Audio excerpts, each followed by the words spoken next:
Welcome to the JAMODI podcast, where we interview coaches and leaders to find out not just what they do, but how they do what they do. Becoming the best version of ourselves is JAMODI, just a matter of doing it. What's your favorite culture building activity? Oh, the way we practice. Yeah. It reinforces our culture at every turn in practice. I mean, it, but I think before you do anything though, Matt, I think the kids have to know exactly what the culture is and they have to believe in it. I think culture, I know culture is a word that's just tossed around Yeah. now in American sports.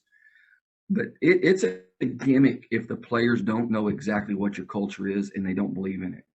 And yeah, I'm confident. You could ask our players, and they'll tell you that it's basically three pillars. Number one is love. Number two is defense. That's the second pillar.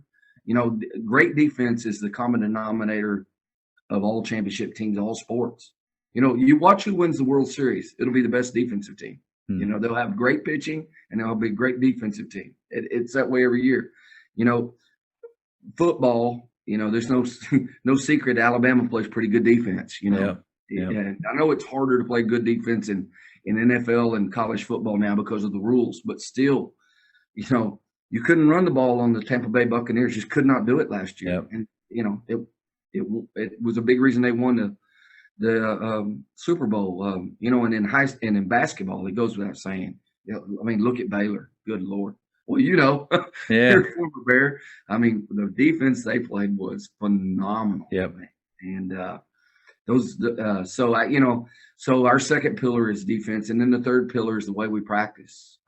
That's love, defense, and the way we practice. That's the culture, and our players know that, and they believe in it. And I think this year they really believe in it. And it was, last year was tough to establish a new culture because of COVID. Man, it seemed at every turn. That's right. It was a roadblock with COVID, and we got our football players didn't get to us till nine basketball games in because 5A football was backed up. And so it was hard. We felt like we got it done. We went on a winning streak at the end, and it was because they just latched onto these three pillars. So that's one thing. I don't know if I've ever really figured out. I don't know if there's a right way, but you start off the season with your basketball only guys, and you start to build that culture, and you start to get some reps and some energy and flow going, and then you bring the football players in. What's some advice on like how to bring them into the culture quickly to where they feel like they're a part of it? They don't feel like they're outsiders that are behind. And I mean, what are some tips for that? Man, that's a great question, and it's not an easy one at all.